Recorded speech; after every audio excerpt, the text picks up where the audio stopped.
안녕하세요. 저는 30대 후반을 달려가는 여자입니다. 평소에 이런저런 다른 사람의 사는 이야기만 듣다가 이렇게 제 이야기를 시작하려고 하니 좀 쑥스럽네요. 요즘은 예전만치 씹사리가 없다고는 하지만 알게 모르게 아직도 며느리는 며느리다 하고 사는 집안들이 좀 있잖아요. 저도 마찬가지였답니다.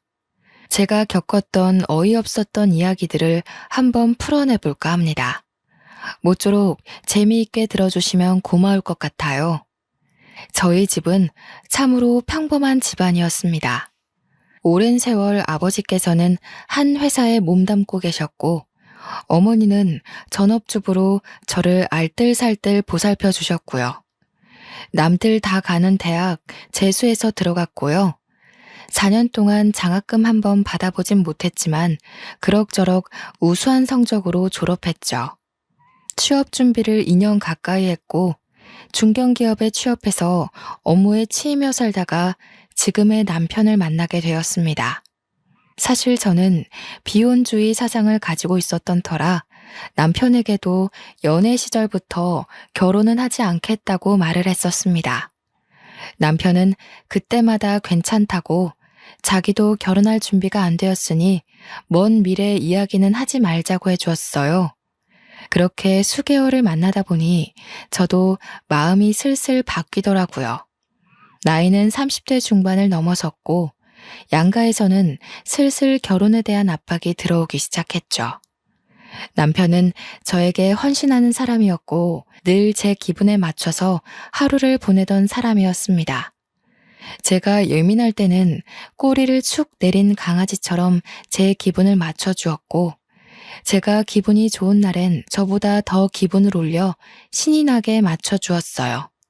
저한테 너무나도 잘하는 것도 모자라 저희 부모님에게까지 성의를 표현할 줄 아는 사람이었기에 제 마음을 돌리긴 충분했습니다. 남편은 제게 결혼을 이야기했고 저는 그 프로포즈를 받아들였어요. 하지만 복병이 하나 있었습니다.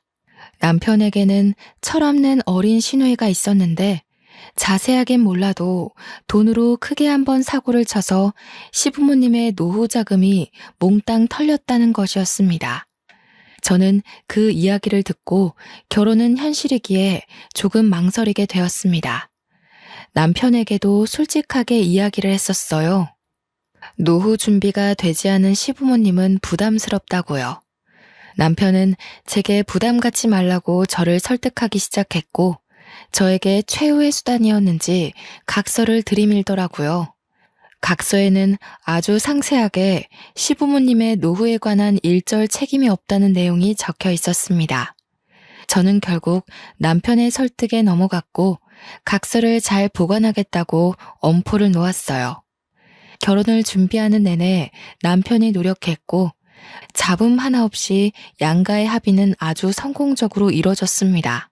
친정 부모님께서 가구 대리점을 운영하셨기에 혼수 준비도 거침이 없었고 단지 보태줄 여유 자금이 없었던 시댁에서 눈치를 좀 보셨었죠. 다행히도 남편과 저에게서 회사 대출이 잘 나왔기에 신혼집 마련도 부족함 없이 준비했습니다. 드레스도 웨딩 촬영도 너무나도 마음에 들게 나왔고 결혼식도 모두의 축복 속에서 진행이 되었습니다. 제가 제일 기대하던 신혼여행도 만족스러웠어요. 회사원이다 보니 길게 휴가를 내기 눈치 보여 평소엔 엄두를 못 냈던 미국으로 신혼여행을 갔거든요. LA와 라스베이거스를 돌면서 도시의 화려함에 완전히 매료가 되었었죠. 오죽하면 내가 왜 결혼을 안 하려고 했었지? 하는 생각을 할 정도로 꿈 같은 신혼여행이었습니다. 미국에서의 여유가 어찌나 행복하던지 남편과 몇 번이고 미국으로 이민 오고 싶다고 이야기꽃을 피웠어요. 그렇게 꽤나 길었던 신혼여행을 마치고 친정집에서 하루 자고 시댁으로 이동하여 하루 자고 신혼집으로 가기로 했습니다. 친정집에 도착하니 부모님께서 상다리가 부러질 만큼 진수성찬으로 저녁을 차려주시더라고요. 비행을 마친 지 얼마 안 된 터라 피곤했지만 미국에서 사온 선물들을 드리고 신혼여행에서 보고 느낀 걸 이야기하고 하다 보니 시간이 꽤 흘렀어요. 친정 부모님께서는 저희가 피곤할까봐 이부자리도 봐주시고 푹 자고 시댁으로 가라며 배려를 해주셨습니다. 남편과 친정집에 몸을 뉘이니 감회가 새로웠죠. 그렇게 극진한 대접을 받고 시댁으로 인사를 드리러 갔습니다. 시부모님 드릴 선물과 시누이 선물까지 챙겨서 갔어요. 일부러 점심때가 지난 시간에 갔는데 늦은 점심을 드신 건지 설거지통에 설거지가 한가득이더군요. 시어머니께서 저를 쓱 한번 보시더니 말씀하셨습니다. 오늘이야 고생했다. 설거지는 좀 이따 해도 되니까 일단 인사부터 받자. 저는 그 말의 의중이 뭔지 한참 고민해야 했습니다. 저보고 설거지를 하라는 뜻인가 싶었거든요. 인사를 드리고 선물까지 모두 드리니 저에게 슬쩍 눈짓을 하시더라고요. 설거지를 저보고 하라는 소리였던 것이 맞았어요. 저는 우물쭈물하다가 그래 한 번쯤인데 뭐 어떤가 싶어서 그릇을 뽀득뽀득 닦았습니다. 별 수 있나요? 여기는 저희 부모님 집이 아닌 시자가 붙은 집이니까요.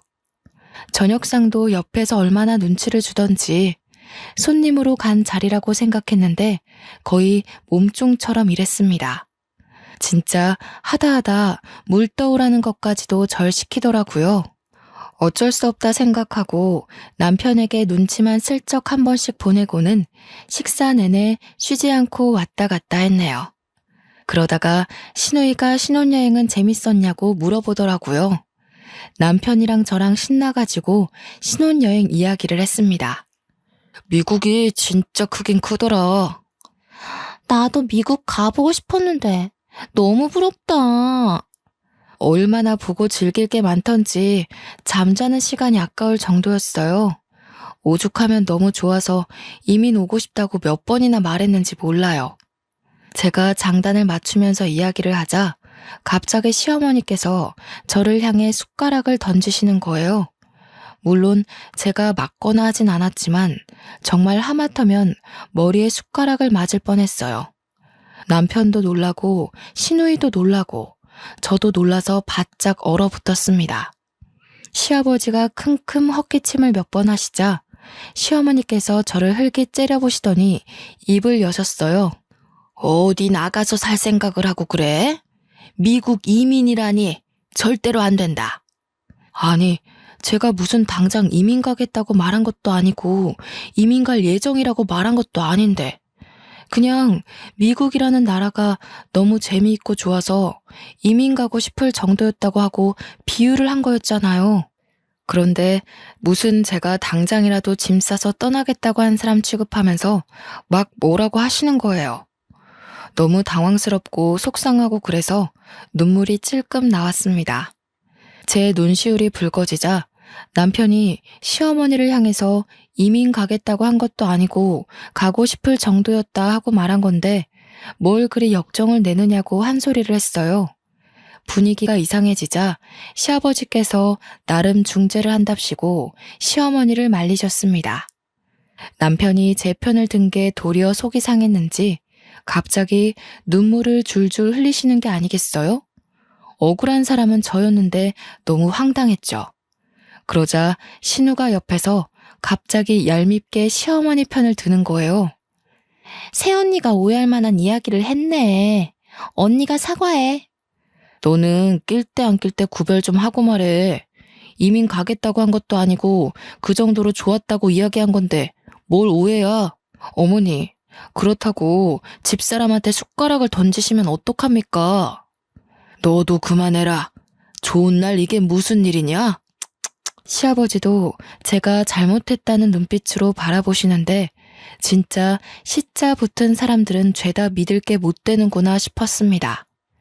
시아버지께서 밥이나 다시 먹자고 숟가락을 드시자 시어머니께서는 저를 빤히 바라보셨습니다.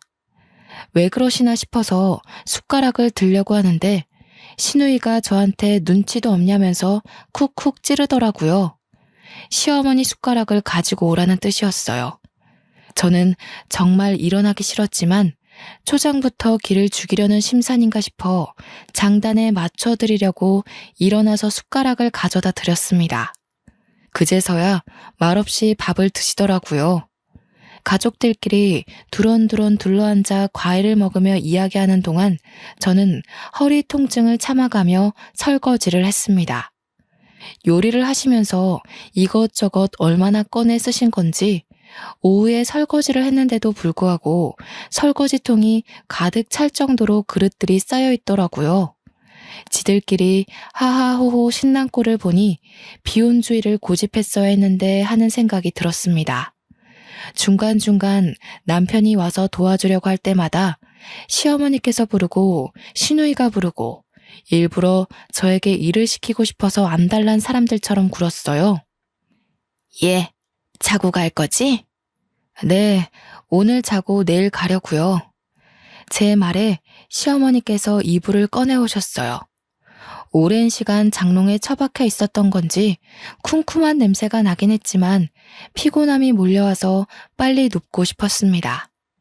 남편이 원래 쓰던 방에서 자려고 거실에 놓인 이불들을 들고 들어가려고 했는데 때마침 나온 시어머니께서 제 손을 탁 잡으시더라고요. 예, 오늘은 나랑 거실에서 자자. 네? 거실에서요? 저는 그이랑 방에서 자야죠. 네가 또 언제 와서 자겠니? 오늘 밤에는 나랑 이야기도 좀 하고 그러면서 거실에서 자자. 저는 솔직히 시어머니 행동이 정말 이해가 가지 않았습니다. 신혼부부가 같이 자야지 무슨 시어머니랑 거실에서. 게다가 새댁에다가 이제 막 집안 식구가 된 사람이 어떻게 거실에서 대자로 뻗어 잘 수 있겠어요? 저는 극구 거부를 했습니다. 하필이면 남편이 씻으러 간 사이에 말씀을 하시니 더욱 곤란했어요.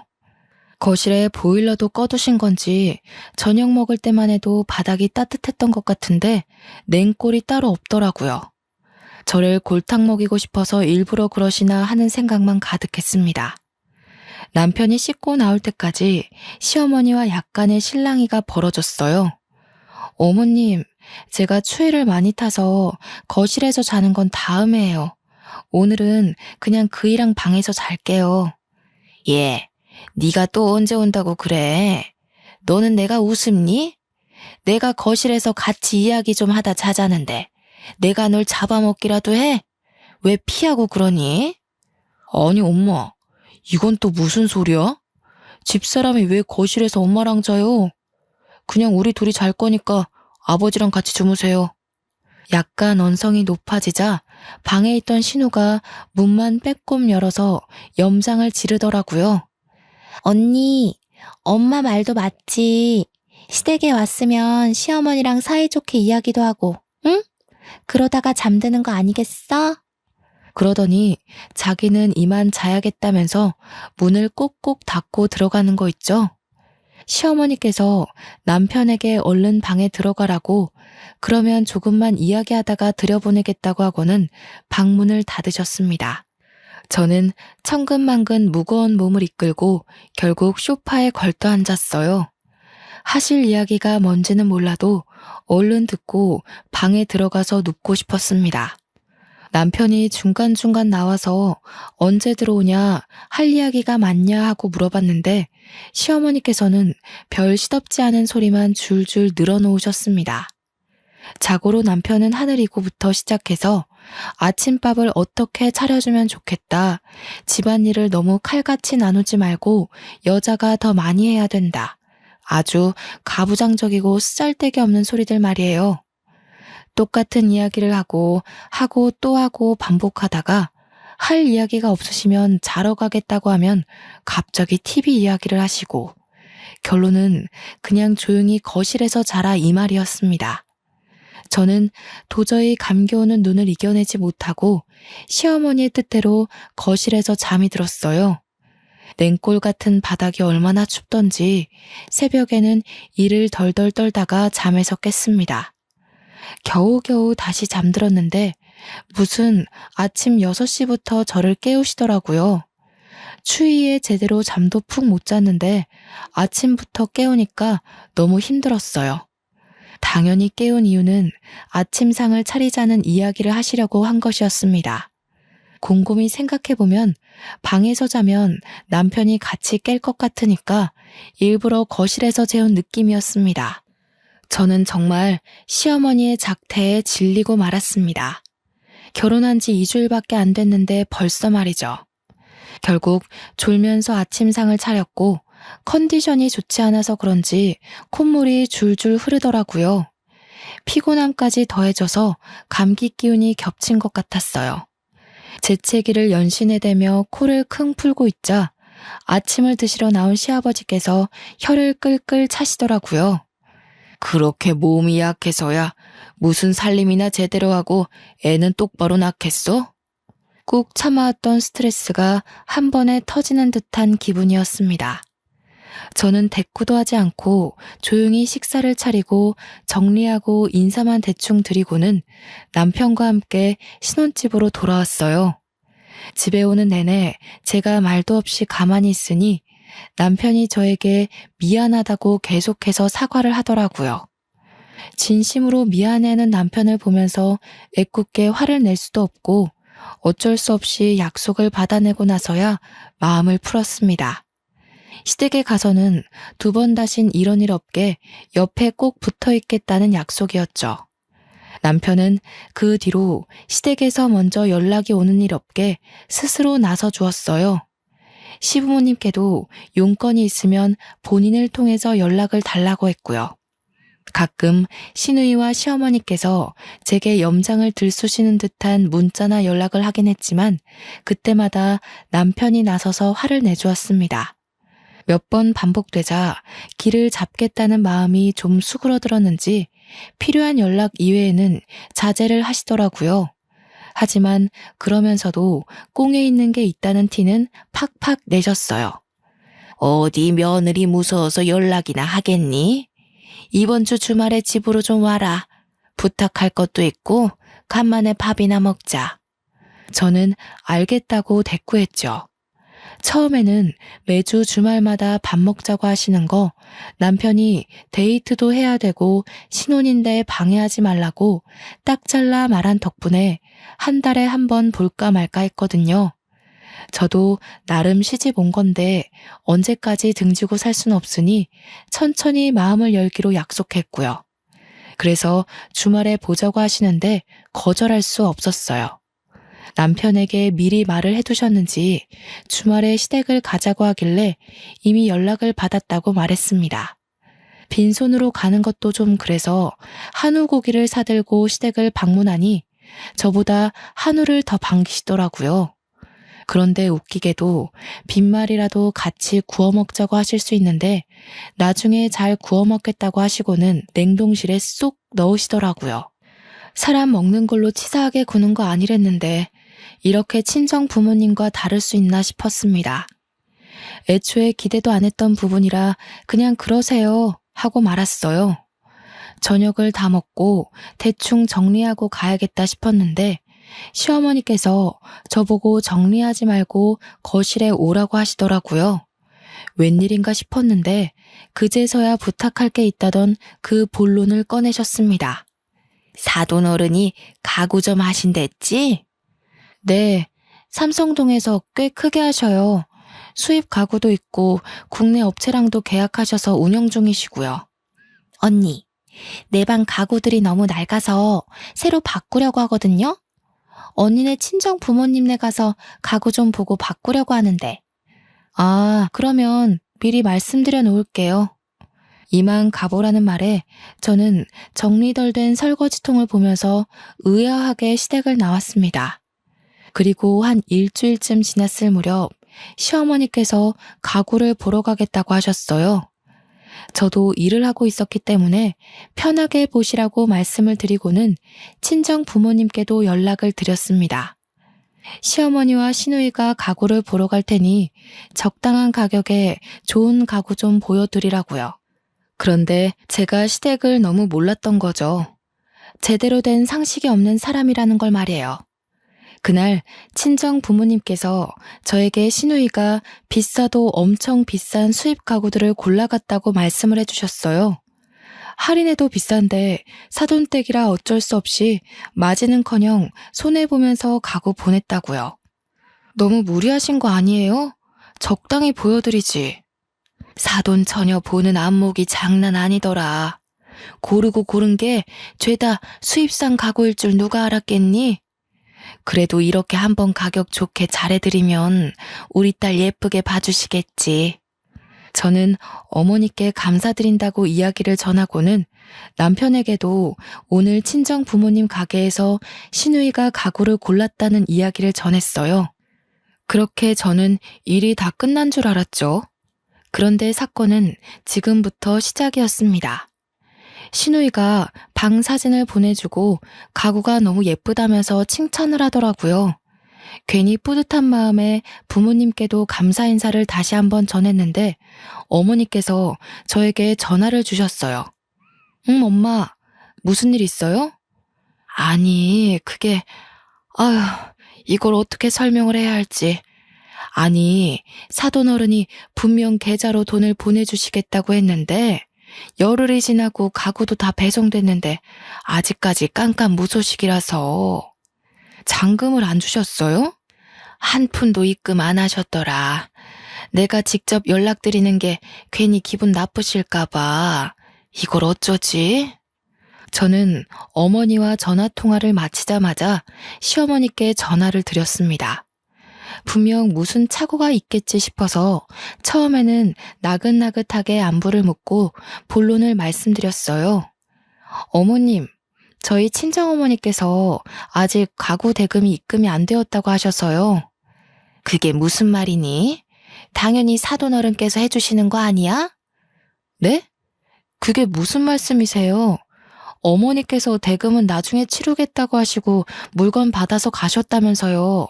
저희 부모님 운영하시지만 수입산 가구는 다 판매 대금 정산이 되어야 해서. 예, 우리가 남도 아니고 사돈인데 그것도 선물로 못 해주신다니? 가족끼리 그렇게 정없이 구는 거 아니다. 아니, 너도 그래. 중간에 알아서 잘 말씀드렸어야지 나한테 전화해서 돈을 달라고 하니? 그러더니 주절주절 돈 못 준다는 이야기를 늘어놓고는 피곤하다고 전화를 끊으셨어요.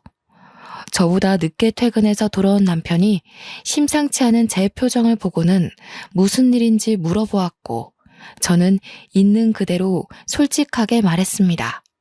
남편이 시어머니께 바로 전화를 걸었지만 받지 않으셨고 신우도 짠 듯이 전화기가 꺼져 있었습니다.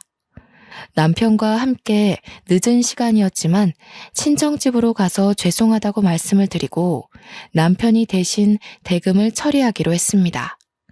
저라고 안 답답했겠어요? 그 얄미운 시누이가 뭐가 이쁘다고 비싼 가구를 저희 돈으로 선물을 해주나요? 남편이 계속해서 죄송하다 하는데 제 귀에 들리지도 않더라고요. 그래도 그 몰상식한 집구석에 유일하게 상식 있는 사람이 남편이라 그런지 일은 척척 처리했습니다.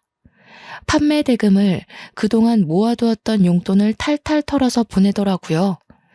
다음날 제 눈치만 보던 남편이 시댁에 갔다 오겠다고 하더니 씩씩거리면서 집에 오더라고요. 무슨 일 있었나 싶어서 물어보고 싶었지만 남편 속도 말이 아닐 것 같아서 그냥 관뒀습니다.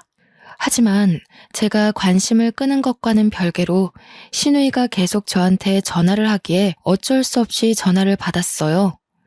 제가 여보세요 하기도 전에 시누이가 소리를 꽥 지르더라고요.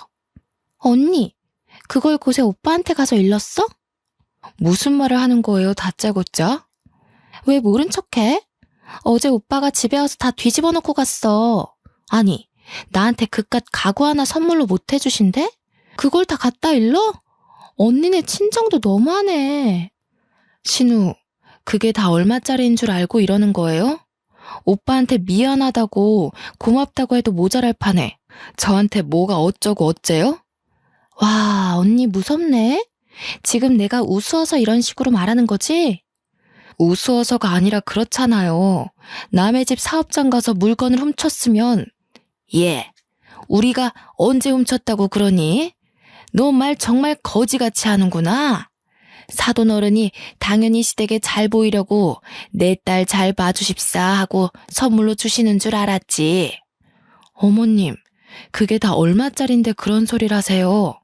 서랍장 같은 거 하나였으면 몰라도 침대에 책상에 장롱에 바꿀 수 있는 가구들 다 들고 가셨으면서 당연히 대금을 치러야죠. 그깟 거 얼마나 한다고 이렇게 치사하게 구니? 정말 시댁을 무시하는 것도 가지가지지. 제가 인상을 팍팍 쓰면서 통화를 하고 언성이 높아지자 남편이 보다 못해서 제 전화기를 확 빼앗았습니다. 그러더니 남편도 흥분해서 시어머니와 시누이에게 막 소리를 치더라고요. 어머니, 이런 식으로 몰상식하게 굴지 마세요. 제가 대금 안 치렀으면 절도나 다름없는 짓이라고요. 그리고 제 와이프한테 자꾸 전화해서 스트레스 주지 마세요. 앞으로 연락 받지 말라고 할 거니까 그렇게 아시고 힘쓰지 마세요. 남편이 전화를 뚝 끊어버리더니 전원까지 끄더라고요. 어차피 다음날이 일요일이어서 알람이 필요하지도 않고 남편이 너무 괴로워하는 얼굴이길래 하고 싶은 대로 하게 냅뒀습니다. 남편도 휴대폰 전원을 꺼버리더라고요. 그날 우리 남편의 강단에 다시 한번 놀랐고요. 결혼 전부터 이런 일 없게 잘 막아주겠다고 하더니 정말 제 편에 서서 모든 벽을 쳐주는 모습에 감동도 받았습니다. 저는 남편과 마음 놓고 푹 잤어요. 다음날 시어머니께서 아침 대바람부터 찾아와 회방을 놓을 줄은 몰랐죠. 남편이 집 비밀번호를 알려준 적이 없었기 때문에 문을 직접 열고 들어와서 화를 내지 못하셨지만 저희가 문을 열 때까지 현관벨을 누르셨습니다. 눈곱도 떼지 못한 채로 시어머니의 분노를 감내해야 했어요. 남편이 아침부터 무슨 일이냐, 쉬는 날인데 늦잠도 못 자게 하냐 궁시렁거렸지만 시어머니의 눈은 오롯이 저를 향해 있었습니다.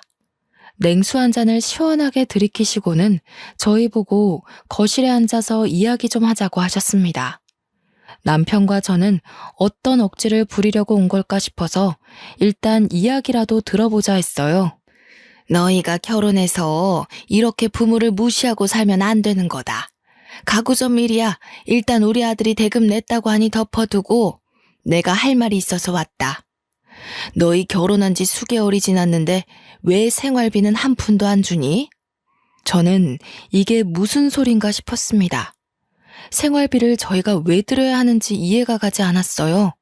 아직 시아버지께서는 일을 하고 계시고 있었고 시누이도 직장 생활을 하고 있었으니까요. 솔직히 생활비를 받으려면 저희가 아니라 시누이가 내야 하는 것 아닌가요? 생활비는 결혼 전에 드렸잖아요. 저희도 대출금 갚으면서 맞벌이로 겨우겨우 생활 유지하면서 살아요. 도대체 며느리가 어떤 식으로 우리 아들을 깨어냈길래 착한 우리 아들이 이리 변했을까? 매달 생활비 주면서 살갑게 굴던 아들이 돈도 못 준다 하고 화만 내고. 아침 대바람부터 무슨 억지를 부리시는 거예요. 저희도 아이 낳고 키우고 하려면 지금부터 차곡차곡 모아야 합니다. 집에 같이 살고 있는 동생한테 받으시면 되잖아요, 생활비. 걔가 무슨 돈이 있다고 생활비를 내니? 저는 너무 어이가 없었습니다. 시누이도 뻔히 직장 생활하는 사회인인데 시누이한테는 코 묻은 돈이랍시고 한 푼도 안 받으면서 가정을 꾸린 아들한테는 달라고 하다뇨. 결혼 전에 드렸던 생활비도 거의 용돈의 개념으로 남편이 챙겨드린 거지 보탬이 되려고 드린 것도 아니었어요. 결혼하고 나니까 배알이 꼴려서 이런 억지를 부린다는 생각이 퍼뜩 들었습니다. 저는 남편이 알아서 잘 방어를 해주고 있었기에 아무 소리 하지 않고 남편 옆에 앉아 있었어요. 제가 꿀먹은 벙어리처럼 굴자 시어머니께서는 답답하신지 저를 보면서 호통을 더 치셨죠. 동생이 백화점 명품관에서 앉아있지도 못하고 두 다리 퉁퉁 부어가면서 벌은 돈을 어떻게 내가 쓰겠니? 우리도 앞으로 노후 준비해야 되고 하니까 매달 통장으로 보내줘라. 걔 그 사치병 때문에 노후 자금 다 날려버린 건데 그걸 왜 저한테 돈 내놔라 하십니까? 뭐야? 아이고, 아이고, 하나뿐인 아들이 이렇게 돌변하다니. 며느리야, 네가 어떻게 우리 모자 사이를 이간질해놨으면 내 말에 꿈뻑 죽던 우리 아들이 내 말에 반기를 못 들어서 안달이 난 게야? 집사람한테 그만 뒤집어 씌우시고 나가세요. 혹여나 전화로 화낼 생각도 하지 마시고 찾아오지도 마세요. 한 번, 두 번은 저도 참고 넘어갔는데 이건 너무하신 거 아닙니까? 시어머니는 거의 흐느끼다시피 버텨냈지만 남편은 인정사정 볼 거 없이 팔을 질질 끌고 현관문 밖으로 보내더군요. 시어머니께서는 아들의 그런 태도에 너무 황당해 하시면서도 서운해 하셨습니다. 하지만 굳게 닫힌 문은 열리지 않았고 포기하시고 돌아가셨습니다. 남편은 제게 결혼 전에 했던 약속 까먹지 않았으니 노후에 대해서는 신경 끄라고 했습니다. 솔직히 남편 속도 완전 시커멓게 변했겠죠. 아무리 그래도 낳아주고 키워준 어머니인데요. 남편은 저에게 얼굴에 침 뱉는 것 같아서 이야기를 안 하려고 했는데 시댁 노후 자금에 대한 이야기가 나왔으니 솔직하게 말을 해주겠다고 했습니다. 알고 보니 신우가 백화점 명품관에서 일하면서 명품백을 산답시고 빚을 8천만 원이나 졌다는 이야기였습니다. 저는 너무 놀라서 매장에 있는 물건을 몇 개나 샀길래 그렇게 큰 빚을 지게 된 거냐고 물어보았죠. 가방이라고 해도 비싸도 500만 원에서 600만 원이면 살 수 있을 거라고 생각했는데 무려 8천만 원이라니. 그러자 남편은 월급으로 충당이 안 되니 결국 대출을 받아서 명품을 사 모으기 시작했고 제3금융에서 받은 대출이라 이자가 불고 불어서 그렇게 된 것이라고 하더군요. 8천만 원을 넘기고 나서야 겨우 시부모님께 사실대로 말했고 눈덩이처럼 불어나는 이자를 하루빨리 갚기 위해 노후자금으로 모아두었던 적금을 해지했다고요. 결국 신우는 가지고 있던 가방들도 다 팔아치워서 빚 갚는 것에 보태야 했는데 가방도 어찌나 관리가 안 되었던지 제 값은커녕 반값도 못 받고 팔았다고 했어요. 저는 그 철없는 신우의 행동에 기함을 토할 수밖에 없었죠. 남편은 말을 하면서도 부끄러운 나머지 귓볼까지 시뻘개지더군요. 솔직히 이런 말을 하게 될 줄 몰랐다고 하면서 그런 어이없는 일로 부모님의 노후 자금을 날린 사건이 매우 수치스럽다고 했어요. 저는 이미 벌어진 일인데 어쩔 수 없지 않느냐고 남편을 위로했죠. 그날 이후로 남편은 제 핸드폰에서 시댁의 모든 번호를 차단시켜 버렸습니다. 아무리 그래도 두어 달에 한 번은 찾아뵙고 명절에도 가봐야 하지 않겠나 싶어서 차단까지는 하지 말자 했는데 남편은 강경했어요. 이미 밑바닥까지 드러낸 사람들인데 뭐를 무서워하겠냐고. 필요한 게 있으면 수단과 방법을 가리지 않을 거라고 했습니다. 차단이 된 이후부터 시부모님은 남편에게밖에 연락을 할 수 없게 되었고 은연중에 제 눈치까지 보시더라고요. 그렇게 또 5개월쯤 흘렀을 때였어요. 제 몸이 영 이상해서 내과에 찾아갔더니 임신한 것 같다고 산부인과 진료를 한번 보라고 하시더라고요. 저는 두근거리는 마음을 주체할 수가 없었습니다. 휴대폰에 저장해둔 생리 날짜를 확인하는데 예정일보다 열흘이나 늦어지고 있었어요. 약간 속이 울렁거리면서 미열도 있고 귤같이 신계에 당기는 걸 보면 정말 임신이 맞는 건가 싶었죠. 한달음에 산부인과에 달려가 피검사를 하고 초음파를 보니 정말 작은 점 같은 태아가 제 뱃속에 자리를 잡고 있었습니다. 축하드려요, 사모님. 임신 6주 차입니다. 다음 주에는 심장 소리 들려드릴게요. 남편분과 같이 오세요. 나가서 산모 수첩도 받으시고요. 저는 집으로 돌아와 운동을 하러 나간 남편을 기다렸습니다. 남편이 돌아오자마자 참지 못하고 초음파 사진을 보여주면서 배를 감쌌어요. 남편은 감격의 눈물을 흘리면서 당장에 파티를 하자며 기뻐했습니다. 시댁에는 남편이 말하겠지 싶어서 친정 부모님께서 말씀을 드렸고요. 하지만 남편이 시댁에 말을 하지 않더라고요. 아직 임신 초기니까 시간 좀 지나서 안정이 되면 그때 말씀드리자. 임신했다고 또 연락해서 당신 스트레스 받느니 그게 나을 것 같아. 저를 배려해주는 남편의 말에 고개를 끄덕였습니다. 임신한 걸 자랑하고 싶어서 제가 열심히 하는 개인 SNS 계정에 초음파 사진을 올리고 임신한 사실을 올렸어요. 시댁 식구들은 저와 친구를 맺은 사이가 아니기에 당연히 모를 거라고 생각했는데 알고 보니 그동안 꾸준히 시누이가 몰래 제 SNS를 염탐하고 있었더라고요.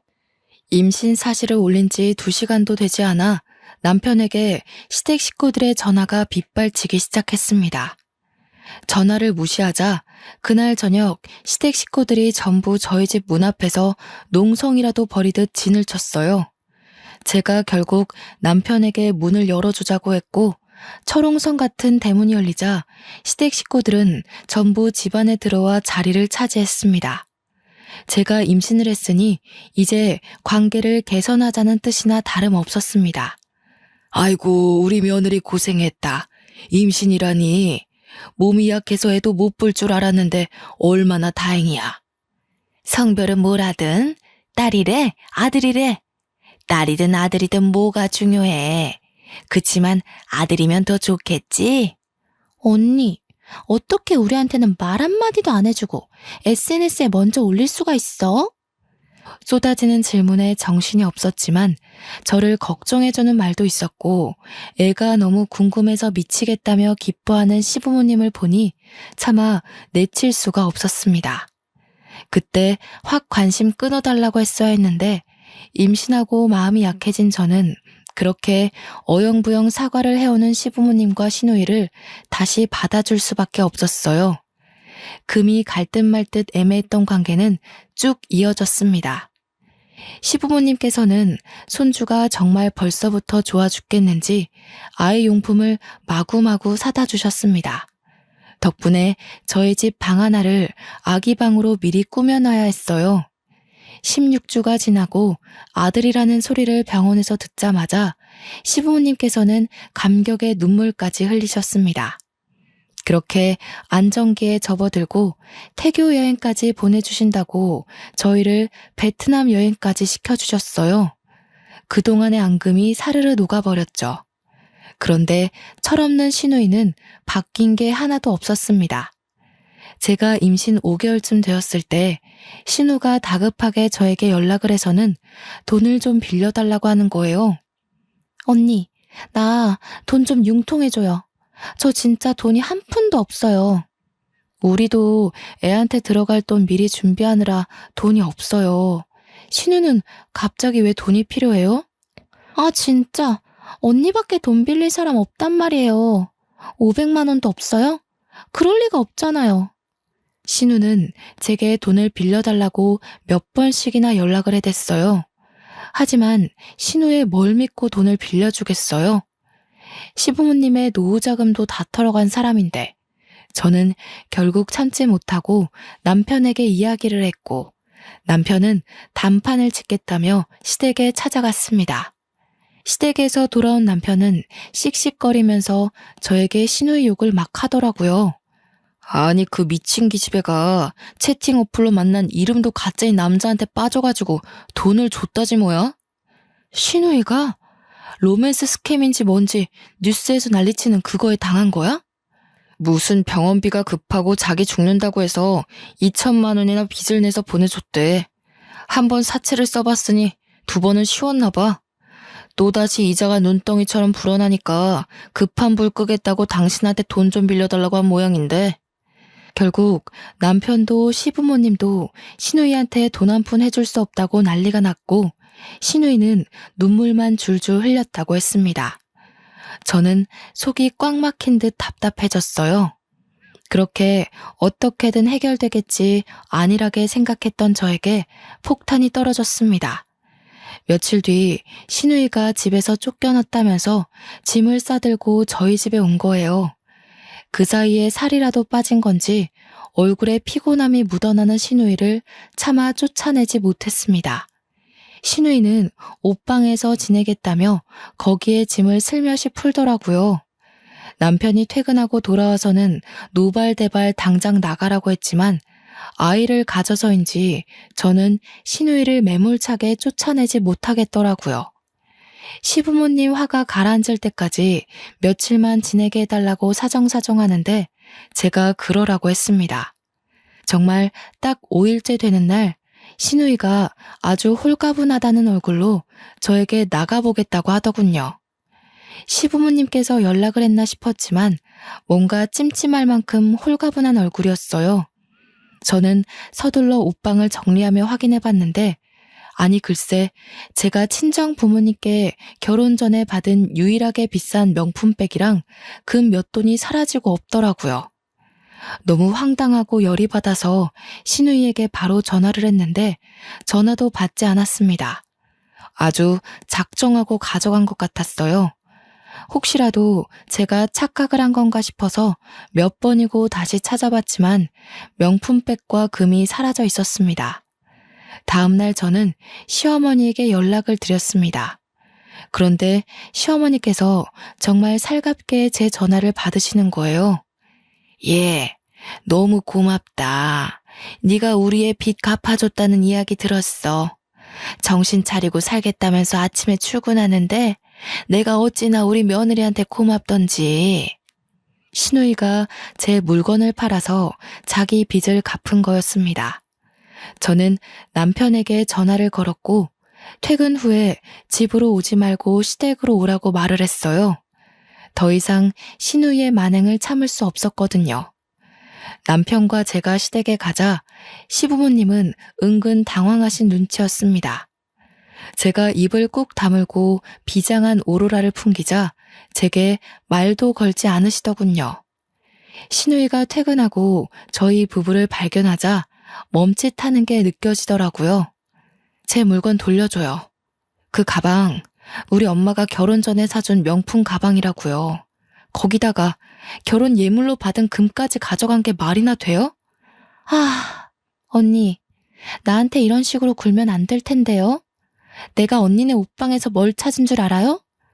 나한테 그만한 대가를 치르고도 남을 걸 찾았는데 지금 오히려 역정을 내요? 이게 다 무슨 소리니? 넌 뭘 찾았는데? 신우이는 아주 의기양양한 태도로 종이 한 장을 꺼냈어요. 익숙하게 접혀있는 종이는 결혼 전 남편이 저에게 써준 시부모님의 노후를 책임지지 않겠다는 각서였습니다. 신우가 시부모님 앞에서 그 각서에 대해 이야기를 하자 시부모님의 표정은 경악 그 자체였어요. 그런데 그 순간 남편이 신우이의 뺨을 확 때리는 게 아니겠어요? 내가 쓰자고 했다 내가. 네가 명품에 미쳐서 미친 짓 했을 때 와이프랑 결혼하고 싶어서 내가 쓰자고 했어. 오빠 결혼을 도와주지도 못할 망정 이걸 들고 협박을 해 감히? 오빠, 어떻게 내 뺨을 때릴 수가 있어? 내가 그럼 빚에 허덕여서 살다가 죽었으면 좋겠어? 너 같은 것 동생이라고 생각하고 싶지도 않다. 어디 머리 빡빡 밀고 절이라도 들어가던지. 당장 새언니 물건 돌려놓고 죽은 듯이 살아. 우리 앞에 나타나서 뻔뻔하게 굴지도 말고 어머니 아버지도 마찬가지예요. 내가 이 사람을 어떻게 만났는데 염치도 없이 굽니까? 시부모님은 꿀먹은 벙어리가 되었고 신우는 뺨을 움켜잡고 흐느끼며 울고 있었어요. 남편은 제 손을 이끌고 집을 나오면서 두 번 다시 찾아오지도 말고 애도 볼 생각하지 말라면서 소리를 쳤습니다. 솔직히 저는 작물로 그 물건을 팔았다는 신우의 뻔뻔한 태도를 보자마자 물건들을 되찾기 어려울 걸 알고 있었습니다. 한 가지 달라진 점이라면 아나무인처럼 굴던 시어머니께서 제 눈치를 보고 연락을 자제하기 시작했고 시아버지는 신우이의 월급 통장을 압수했다고 했어요. 매달 저에게 신우이 월급의 반을 계좌로 보내주고 계십니다. 2천만 원 돈으로라도 갚겠다고 면목 없다면서 저에게 진심으로 사과를 해주셨어요. 그 뒤로 저를 건드리는 시댁 식구는 아무도 없었고 여전히 남편은 제 옆에서 든든한 벽이 되어주고 있습니다. 벌써 만삭이 되어 출산 예정일을 코앞에 두고 있어요. 무사히 출산 잘하고 돌아오겠습니다. 지금까지 제 사연 들어주셔서 감사합니다. 망나니 같은 신우 때문에 고생이란 고생은 다 했지만 남편이 중간에서 잘 막아줘서 그나마 잘 살아갈 수 있을 것 같아요. 이 사연을 보는 남성분들, 제 남편처럼 꼭 자신의 옆에 있는 평생의 반려자를 잘 챙겨주셨으면 합니다. 감사합니다.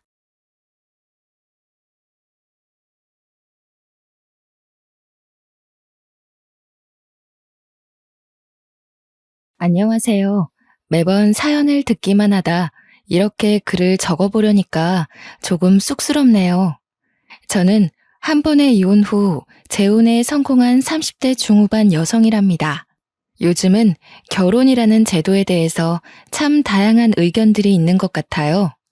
저처럼 결혼을 2번이나 결심하게 된 사람이 있는가 하면 아예 결혼에 부정적이신 분들도 있으시고요. 어떤 분들은 이혼을 한 후에 결혼 자체에 회의감이 생겨서 혼자 사신다고 들었어요. 사실 저는 지금도 결혼이라는 것에 마냥 긍정적이지는 않답니다. 지금이야 결혼부터 이혼까지 해보았으니 더 당당히 말할 수 있죠. 원래 이런 건 경험자가 더 잘하는 것이니까요. 저는 이혼하고 나서 제 인생에 결혼이라는 단어가 다시 끼어들 줄은 몰랐어요. 그런데 사람 일이라는 게 늘 제 마음대로 되지 않더니 이제는 제 마음조차 제 마음대로 되지 않더라고요. 결국 지금의 남편을 만나 생각이 또 한 번 바뀌었네요. 현재는 어찌저찌 또 한 번의 결혼식을 마치고 신혼생활을 하는 중이랍니다.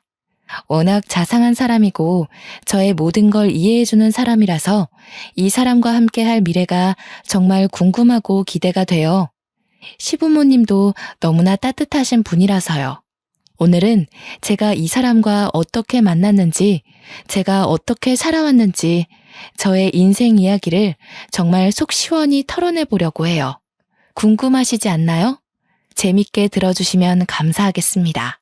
아까 제가 결혼이라는 것에 마냥 긍정적이지 않다고 했는데요. 솔직히 말하자면 그건 여러 일을 겪으며 많이 유해진 생각이고요. 이유야 많겠지만 저는 특히나 결혼에 부정적인 생각을 가지고 살던 여성이었어요. 왜인지 몰라도 결혼에 부정적이라고 의견을 밝히면 다들 이유를 추측하시더라고요. 조금 뻔한 대답이 될 수 있기는 한데 가장 큰 이유는 제가 이혼 가정에서 자랐기 때문이에요.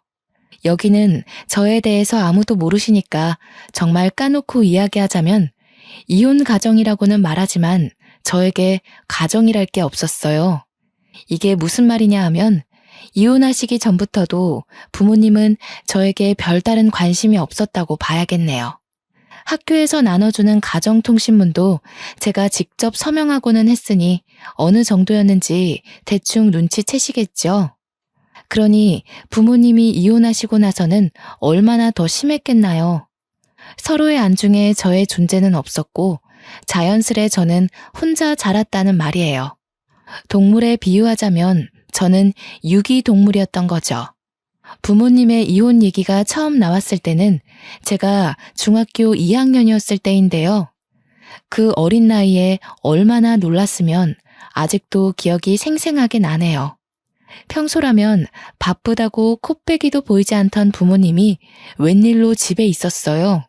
제가 학교를 마치고 집에 오자 심하게 싸우고 있더군요. 이럴 거면 이혼해. 처음부터 당신과 결혼을 하는 게 아니었어. 이럴 거면 앞으로도 이런 식으로 굴 거면 그냥 깔끔하게 이혼하자고. 그래, 당신 말 한번 잘했다. 아주 말 잘했어. 당신이 이혼하자고 하면 내가 무서워할 것 같아? 나야 좋아. 좋다고. 어디 한번 갈 때까지 가봐. 바닥에는 유리잔을 던져서 깨트렸는지 유리 조각들이 부서져 있더라고요. 저는 제 방에 들어가 손으로 귀를 막으며 웅크린 자세로 한참을 그러고 있었습니다. 친구들을 보면 불평불만으로 툴툴대더라도 사이는 좋던데 왜 우리 가족은 이리 무관심하고 만날 때마다 싸우는 걸까? 쿵쿵 불안하게 뛰어대던 심장 소리에도 그 생각은 끊기지 않더군요. 중학교 2학년이라고 하면 대부분 생각하는 게 하나 있잖아요. 중2병이라는 단어까지 있듯이요. 대표적 사춘기 아니겠어요? 부모님의 관심과 사랑을 한창 바라고 있었던 터라 지속된 무관심과 싸움, 심지어 이혼 얘기에 저는 거하게 방황하기 시작했어요. 난 무얼 해야 하지? 어떻게 해야 부모님이 웃어줄까? 내가 뭘 한다 해도 알아주기나 할까? 다들 나한테 관심 없을 것 같은데. 진짜 이혼하면 나는 누구랑 살지? 이런 생각이 머릿속에 가득 차고 말았죠. 관심을 구걸하고 알아서 체념하고 불안한 미래를 점치고 여러 마음이 소용돌이치듯 절 태풍의 눈으로 몰아가더라고요. 결국 전 가출을 결심하게 되었습니다. 그때가 겨울 방학이었어요.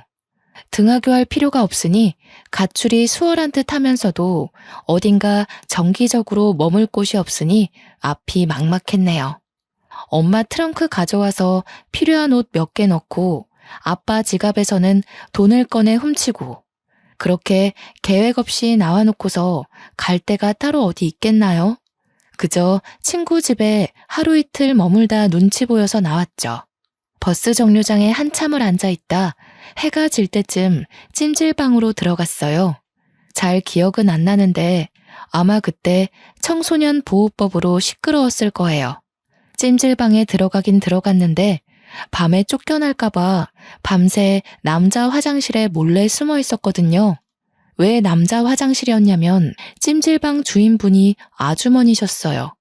아주머니는 여자 화장실을 주로 관리하시고 남자 화장실은 잘 안 들어가시는 듯 했어요. 남자 화장실은 아저씨가 아침에 주로 청소하는 것 같았고요. 낮에는 자고 밤에는 남자 화장실에 숨어있던 생활을 사흘간 반복하다 보니까 돈도 떨어지고 밤낮도 자연스럽게 바뀌더라고요. 원래 밥은 점심 지나 근처 식당에 나가 먹었는데 그때가 딱 손님도 없어 괜한 눈치도 안 보이고 아침부터 낮까지 자다 일어나곤 했으니까 그 시간이 적기라 생각했어요. 식당 가서 밥 먹는 것도 한두 번이었어야 했는데 중학생 2학년이 뭘 알았겠어요. 먹고 싶으면 먹었으니 당연히 제 수중의 돈은 점점 가벼워지더라고요. 급기야 국밥 한 그릇 사 먹을 돈이 없어서 찜질방에서 파는 삶은 계란 몇 개로 하루를 버텼네요. 조금 웃긴 건 그렇게 돈이 없는 와중에도 식혜는 필수였답니다. 목이 막히니까요. 버티고 버티며 그날 밤도 똑같이 찜질방 로비에서 미리 가져다 놓은 만화책을 들고 남자 화장실에 들어가 삶은 계란을 먹고 있었어요.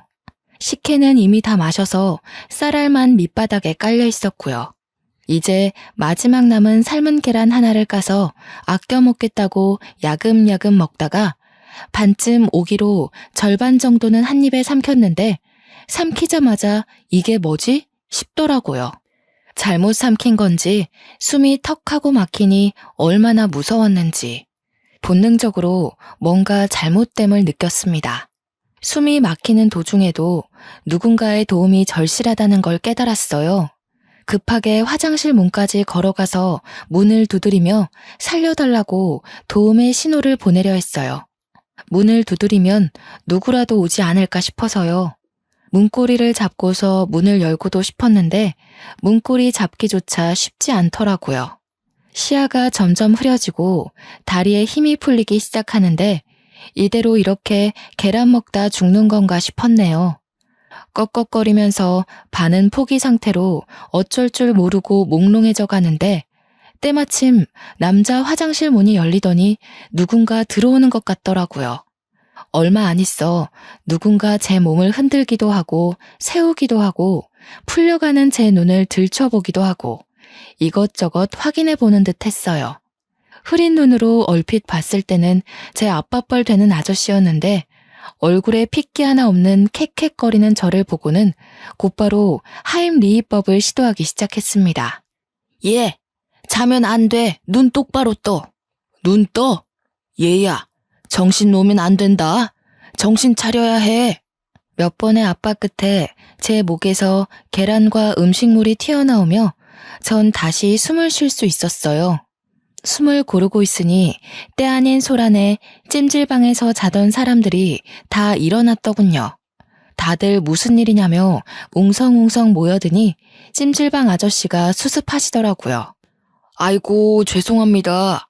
애가 잠시 우리 집에 온 조카인데 하도 찜질방에서 며칠 자보고 싶다 사정하지 뭡니까? 그래서 데려왔더니 야밤중에 뭘 잘못 먹어 숨을 잘 못 쉬더라고요. 깜짝 놀라 응급조치를 취하느라 이리 소란을 피웠네요. 이제 멀쩡하니 다시 주무세요들. 찜질방 아저씨의 말씀을 들으니 온몸에 찬물이라도 끼얹어진 것처럼 생사를 오가던 현장에서 현실로 끌어내려지는 듯했습니다. 잠시 뒤로 빠져서 다른 곳에 숨어 있으려던 저는 당연하게도 찜질방 아저씨에게 붙잡혀 찜질방 아주머니에게로 향했어요. 아주머니는 애 얼굴이 너무나 창백하다며 호들갑 떠시더니 제 손을 몇 번 주무르시곤 따뜻한 물을 건네주시더라고요. 제가 따뜻한 물을 마시며 조금 안정된 듯 보이자 무슨 사정이냐 물어보시고 제 얘기를 듣고선 말씀하셨습니다. 사실은 학생이 여기서 머무는 거 다 알고 있었어. 갈 데도 없어 보이고 너무 어려 보여서 내쫓으면 상황이 더 안 좋아질까봐 묵과하고 있었는데 이제는 손님들까지 다 알아버려서 어쩔 수가 없네. 일단 오늘은 너무 늦었으니까 편하게 자고 내일 아침에 집으로 돌아가. 어린 여자애 혼자 있기엔 너무 위험해. 그간은 내가 지켜봐서 별일 없었다지만 오늘 일도 그렇고 여기 있어봤자 좋을 거 하나 없어. 딱 너만한 아들이 있어서 딸 같아서 그래. 나쁘게 듣지 말라며 부모에게도 못 받아본 걱정을 하시더라고요. 아주머니가 만들어주신 죽과 아저씨가 갖다준 식혜를 든든히 먹었어요. 집에선 늘 혼자 밥 차려 먹었는데 누가 차려주니 너무 행복하더군요. 그렇게 저의 일주일짜리 가출을 끝이 났어요. 집으로 돌아오니 부모님은 잠시 산책 갔다 왔냐면서 할 얘기가 있는데 마침 잘 왔다고 하시더라고요. 너도 일주일 동안 대충이라도 들어서 알고 있겠지만 부모님끼리 서로 의논을 충분히 했다며 이혼하기로 했다고 저에게 통보했습니다. 그 말을 들으니 머리가 띵하더라고요. 제가 가출한지도 모르는 것 같았어요. 그러면서 하는 말이 뭔 줄 아세요? 우리 이혼하기로 했다. 오래 안 걸릴 거야. 우리가 이혼하기로 하고서 서로 의논하다가 널 데려갈 수 없다고 판단했어. 아빠는 다른 사람이랑 새 살림 차릴 거고 그쪽에선 널 원하지 않더구나. 미안하다. 돈을 부족함 없이 보내줄게. 수민아, 미안해. 이 사람이랑은 이혼하기로 했고 엄마도 수민이 꼭 데려가고 싶었는데 엄마는 뉴질랜드로 이민 가기로 했어. 엄마도 아빠처럼 만나던 사람이 있는데 그 사람이 뉴질랜드에 살거든. 미안해. 엄마도 돈은 정말 부족함 없이 보낼게. 엄마 이해하지?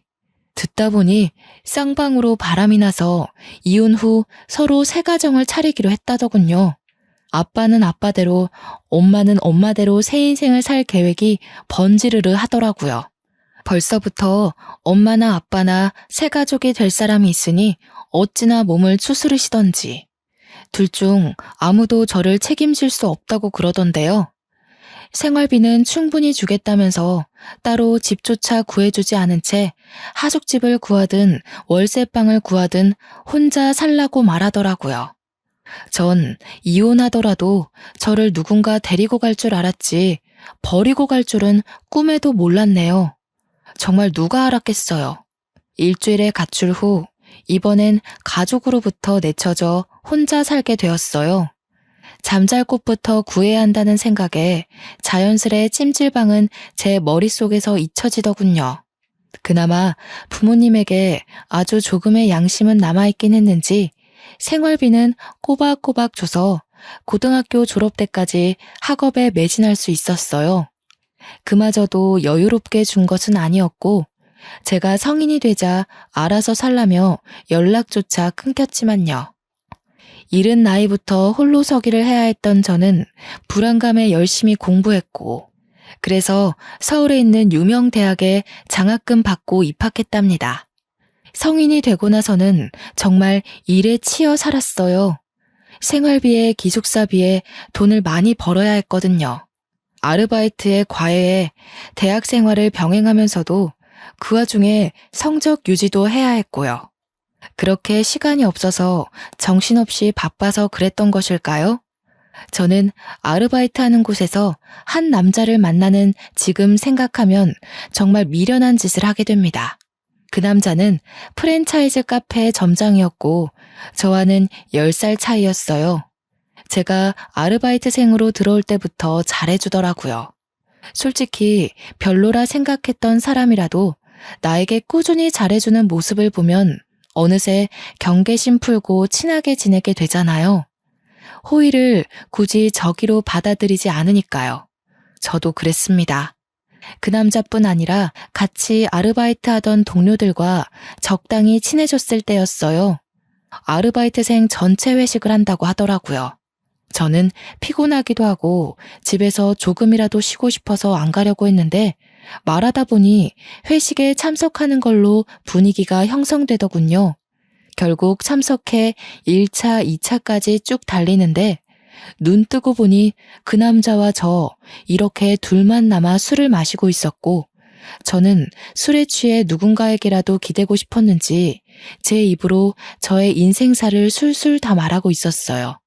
그 남자는 저의 사정을 다 듣고 나자 그 후부터는 밥을 사주고 싶으니 같이 먹자며 따로 약속을 잡으려 하더니 영화 티켓을 누군가에게 받았는데 같이 보러 가지 않겠냐고 하면서 저를 작정하고 꼬시더라고요. 어릴 때부터 혼자 살아서 많이 외로운 와중에 계속 잘 대해주고 꼬시는 사람이 있으니까 제 마음은 점차 그 사람에게로 기울었어요. 지금 생각해보면 와, 진짜 왜 그랬을까 싶어요. 정말 어려서 세상 물정 모른다는 게 이런 거구나. 지금 생각하니 그렇네요. 어리고 외롭고 가족도 없어 보이니 다루기 쉬웠겠죠. 제가 대학을 졸업하자마자 그 남자는 본인 부모님을 만나러 가자고 하더라고요. 별 생각 없이 만나자 하니 만나러 갔었는데 그 남자 부모님은 그 만남을 결혼 전 인사로 알고 계시더군요. 뭐라 의견도 못 내고 청혼도 못 받고 그냥 그 남자가 이끄는 대로 끌려가 결혼을 하게 되었네요. 프로포즈도 따로 없이 번갯불에 콩 구워 먹듯 그렇게 한 결혼이라서 당연히 결혼 생활이 마음에 들 리가 없었어요. 그래도 이 남자만한 사람은 없다고 생각을 하고 있었는데 아니나 다를까. 그 남자는 결혼을 하고 나자 태도가 완전히 달라지더라고요. 꼬실 때는 그렇게 간이라도 떼어줄 듯 굴더니 결혼 후에는 제 간을 떼서 먹으려 하더군요. 시댁에서는 제가 이혼 가정에서 자랐다며 원체 싫어하셨어요. 저야 허둥대더라도 아직은 어색해서 그러신 걸 거야. 나에게 익숙해지고 나에 대해 잘 알게 되면 달라지시겠지 생각하며 저를 싫어하시는 만큼 더 노력하려고 애썼어요. 처음으로 제가 이룬 가정이니 망치고 싶지 않았거든요. 시부모가 하대할수록 더 잘 보이려고 노력하는 며느리라니. 시댁 입장에서는 어찌나 우습고 만만해 보였겠어요. 유독 저에게 시집살이를 혹독하게 시키셨습니다. 시어머님은 매일 집에 찾아와 제가 만든 반찬 맛을 보시더니 하나 맛볼 때마다 저한테 그러더라고요. 아우 짜, 왜 이렇게 짜게 만들었대? 이거 만들 때 간 안 봤니? 누가 혼자 잘한 애 아니랄까봐 이렇게 티를 내네. 간을 보기야 보았는데요. 저도 그렇고 그이도 그렇고 저희는 좀 짜게 먹는 걸 좋아하더라고요. 그래서 좀 짜게 느껴지실 수 있어요. 뭐? 어디서 말대꾸야? 너희들이 좋아하니 나는 그냥 입 다물라는 거니? 아무리 짠 걸 좋아하더라도 이렇게 짜게 만들면 안 되지. 내 아들이 이런 걸 먹고 산다는 게 난 정말 믿을 수가 없다. 너 주말마다 내 집으로 와. 내가 좀 가르쳐야겠다. 시어머니의 말씀에 기껏 음식을 배우러 시댁에 가도 다른 며느리와 비교하면서 저를 늘 후려치시더라고요. 첫째 며느리는 대기업 다니면서 매일 안부 전화에 선물까지 사오던데 얘는 어떻게 된 게 살갑게 굴지를 못하니? 이제 막 대학교를 졸업해 취업 준비를 하는데 돈이 충분치 않은 건 당연한 거 아닌가요? 계속되는 시어머님의 구박에도 저는 시어머님 생신 때 제가 할 수 있는 선에서 선물을 준비해 드렸어요. 아이고, 이걸 선물이라고 사온 거니? 쟤 좀 봐라. 아무리 돈도 없고 센스도 없다지만 요즘 누가 이런 싸구려 제품 쓴다니? 어른 없이 자라서 보는 눈이 많이 떨어진다 얘. 웬만하면 이혼하고 싶지 않았기에 참으려고 노력했어요. 시간이 지나면 익숙해지면 조금씩 나아지겠지 싶었어요. 그런데 제가 참으면 참을수록 제가 참을 수 있는 한계를 시험이라도 하듯 점점 심해지더군요. 하루는 시어머님한테 전화가 왔어요. 예, 내일 김장해야 하니까 내일 아침 일찍 새벽 5시까지 집에 오렴. 할 거 많으니까 마음 든든히 먹고. 그때 한창 취업 준비하느라 토익 시험과 각종 자격증 시험 준비 중이었는데요. 한숨이 깊게 나왔지만 해봐야 할 것은 다 해봐야겠다 싶어 다음날 아침 일찍 새벽 5시에 시댁에 도착했어요. 도착하기는 도착했는데 이게 웬걸 문이 잠겨 있는 거예요. 문을 두드려도 벨을 눌러봐도 응답이 없었어요. 계속 문을 두드리면 새벽이라 누군가 무어라 할 것 같았기에 서성거리며 고민하다 일단 비밀번호를 입력해 시댁에 들어갔어요. 들어가니 배추가 얼마나 많은지 아주 그냥 널려 있더라고요. 시어머님은 여전히 전화를 안 받으시고요. 시어머님은 잠시 나간 거라 치더라도 이렇게 배추가 많은데 다른 사람 아무도 없이 저 혼자 있는 게 너무 이상하다 싶었어요. 그래서 그냥 소파에 앉아 1시간을 꼬박 기다렸습니다. 기다리면서도 이게 뭔가 싶고 안 좋은 생각이 머릿속을 스쳐 지나갔어요. 설마 그렇게까지 시어머님이 악독한 사람은 아닐 거라 믿고 싶더라고요. 그런데 안 좋은 예감은 틀리질 않더라고요. 설마 했던 것이 사람을 잡더군요. 시어머니께 전화가 와서 왜 전화했냐고 하시길래 오늘 김장하는 거 아니었냐고 오라해서 왔는데 왜 집에 안 계시냐고 여쭈었죠. 예의 없이 새벽부터 전화하더니 시부모 여행 간 것도 모르니? 가족여행 와서 집에 없지 뭐. 나 집에 갈 때까지 네가 김장 좀 해놓으렴. 네? 어머님, 그게 무슨 말씀이세요? 저 자격증 공부하다가 시간 내서 온 건데 이러시면 어떡해요? 여행이라뇨. 그럼 저를 왜 부르셨어요? 처음부터 저 혼자 김장 다 하라고 부르신 거였어요? 어린 것이 보는 눈만 없는 줄 알았는데 눈치도 없네. 왜 불렀겠니? 늙어서 온몸이 쑤시는데 내가 다 하련? 며느리인 네가 할 수도 있는 거지. 난 여행 갔다 올 테니 김장 다 해놓아라. 갔다 와서 간 볼 거니까 대충 하기만 해봐. 정말 말도 안 되잖아요. 혼자 김장을 하라니 이런 시집살이는 듣도 보도 못했어요. 저 혼자 먹을 김치도 아니고 이 많은 걸 혼자 도대체 어떻게 해요? 그것도 직접 전화까지 해가며 불러드리더니 저런 태도라뇨. 전화를 끊고 허탈하게 앉아 밖을 바라보는데 내가 지금 여기서 뭐 하는 건가 싶었어요. 거실 창 너머로 동트며 노랗고 빨간 햇빛이 쫙 깔리는데 분하기도 하고 슬프기도 하고 눈물이 나더라고요. 한참을 밖만 바라보며 울다가 결국 이혼을 결심했습니다. 시댁에 남아 김장을 하는 대신 남편에게 전화를 걸어 이혼하자고 말했네요. 이혼하고 무슨 생각이 들었냐 하면요. 그간 살아온 제 인생에 의문을 품게 되더니 별별 생각 다 들더라고요. 이혼 별거 아니네. 부모님도 이혼하더니 나도 이혼을 했구나. 결혼은 내 인생에 없나 보다. 내 인생은 왜 이리도 외롭고 힘들지? 그렇게 혼자 감정에 매몰될 뻔했지만 구사일생이라고 할까요? 면접을 봤었던 한 회사에 합격해 입사하게 되었어요. 자격증 취득 전에 넣었고 꽤 규모가 큰 중견 기업이라 큰 기대를 하지는 않았는데요. 예상치 못한 합격이라 그런지 마음이 술렁거리는 상황에도 기쁘긴 하더라고요. 그 이후부터는 온 신경을 쏟아붓고 매달릴 곳이 회사 하나뿐이라 정말 처절하게 매달렸던 기억뿐이네요. 일이 없으면 더 달라고 더 배우겠다고 신입 때부터 그러고 다녔어요. 그러다 보니 어느 순간 야망이 가득한 신입이라는 별명도 생기더라고요. 워낙 열정적으로 배우며 회사의 모든 시간을 바쳐서 그런지 회사 사람들과의 관계도 무난했네요. 입사하면서부터 시간이 참 정신없이 지나갔는데 그렇게 바쁜 게 오히려 저에게 필요했어요. 실제로 도움이 되더군요. 집에만 오면 바로 골아떨어져 따로 생각할 시간이 없었으니까요.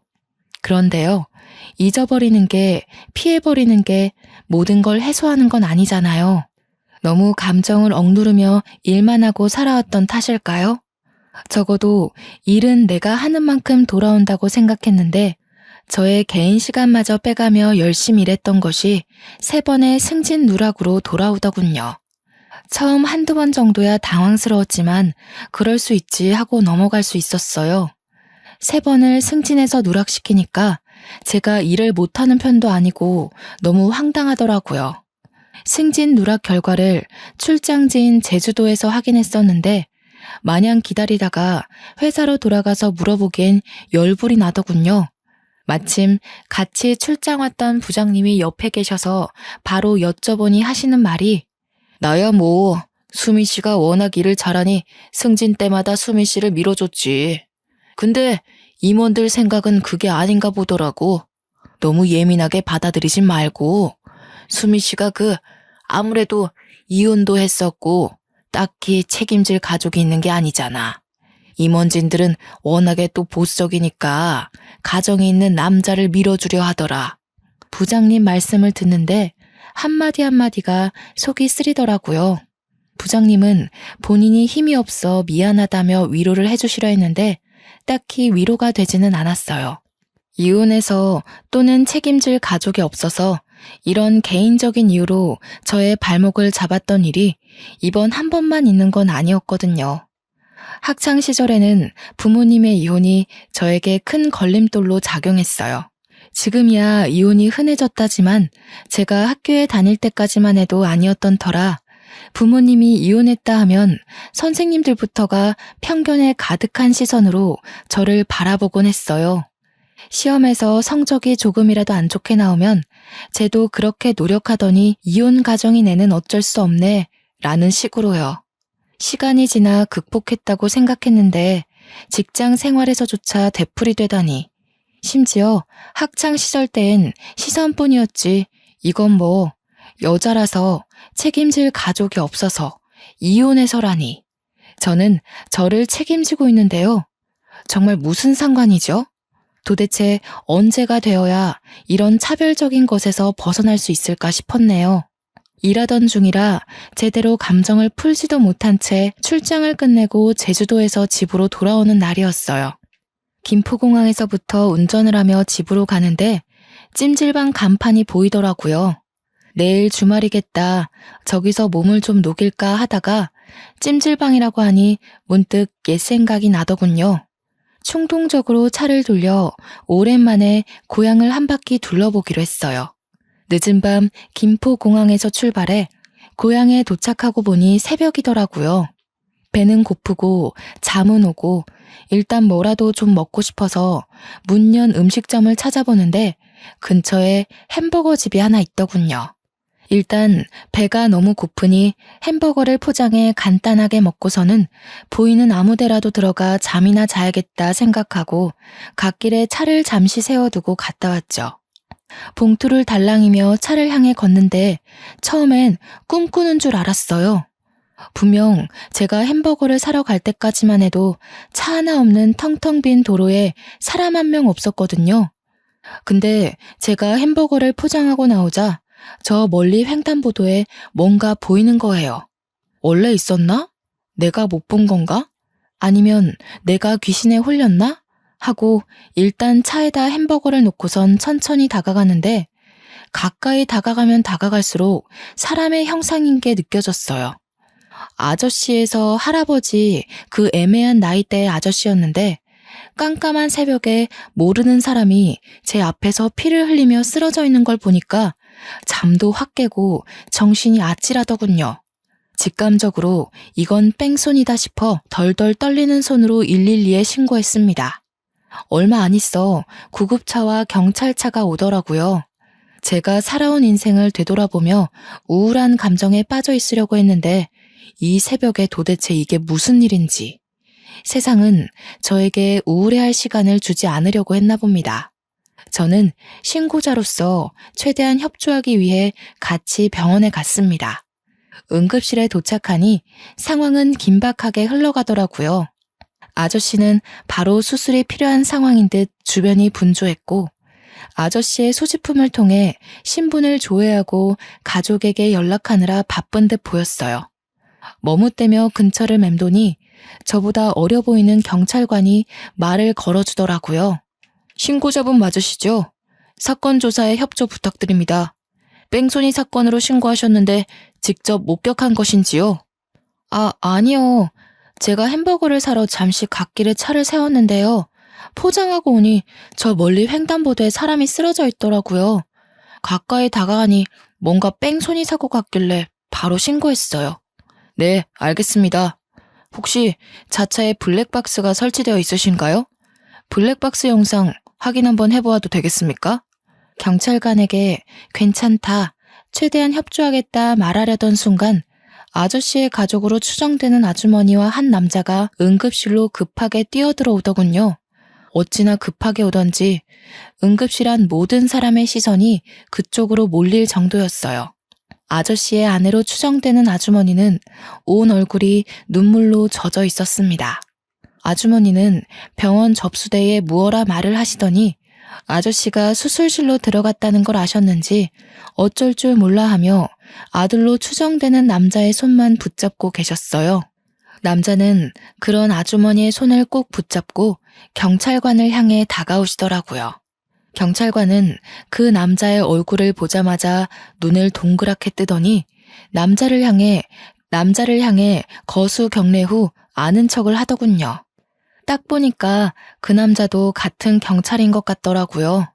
남자는 수고한다며 경찰관의 어깨를 툭 치고는 경찰관에게 상황 설명을 자세히 들었고 곧 옆에 있던 제게 고개를 숙여 정중하게 인사했습니다. 신고자분 맞으시죠? 정말 감사합니다. 덕분에 제 아버지가 늦지 않게 수술대에 올라갈 수 있었습니다. 신고해 주시고 조사에 최대한 협조해 주셔서 정말 마음 깊이 감사드립니다.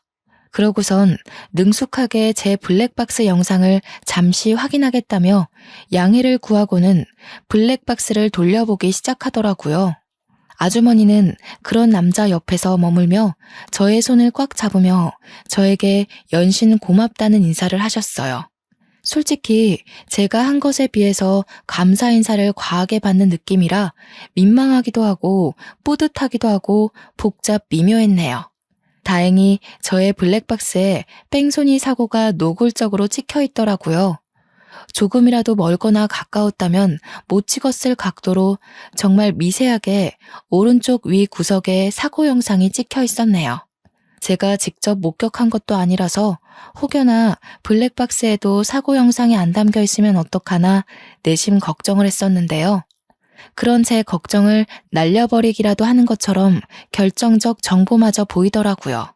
정말 잠시 갓길에 차를 세워둔 거라 헤드라이트를 켜뒀었는데요. 그 불빛에 뺑소니 사고를 내고 도망가려던 차가 제 차 쪽으로 다가와서 제 블랙박스 각도를 확인하는 듯한 움직임이 있었어요. 처음엔 빛이 번져서 번호판이 안 보이는 듯 하다가 뺑소니 차가 제 차에서 멀어지며 번호판이 확실하게 보이더군요. 그로부터 대략 한 달 뒤, 그 남자로부터 전화가 왔어요. 늦게 연락드려 죄송합니다. 덕분에 제 아버지 수술이 무사히 끝나서 오늘 퇴원하셨답니다. 뺑소니 범도 덕분에 수월하게 잡았고요. 감사 인사를 드리면서 밥 한 끼 대접하고 싶은데 이번 주 토요일 괜찮으신가요?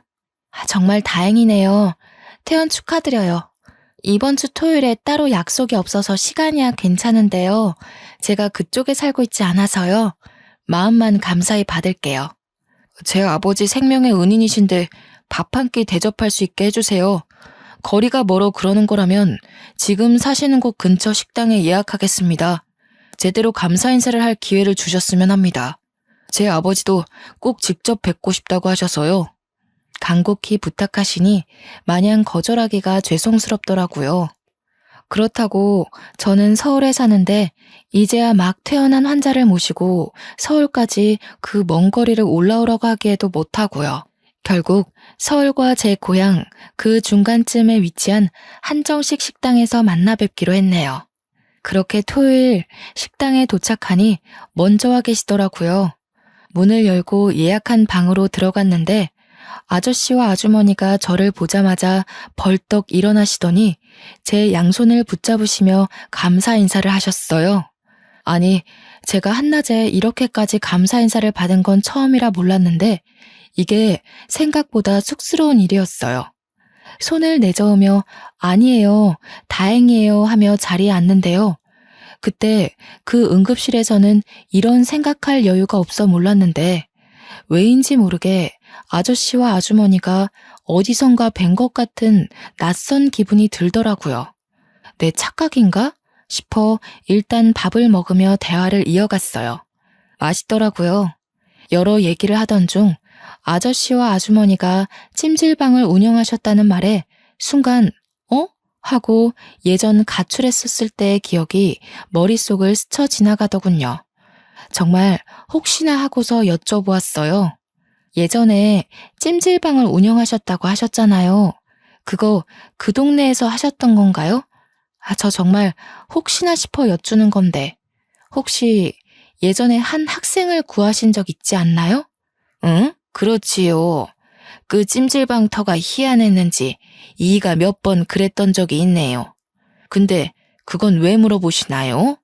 저의 뜬금없는 질문에 잠시 저를 빤히 바라보며 생각에 잠기셨던 아저씨가 문득 그러고 보니 걔 중에 제일 기억나는 여학생이 있었다고 말을 먼저 꺼내시더라고요.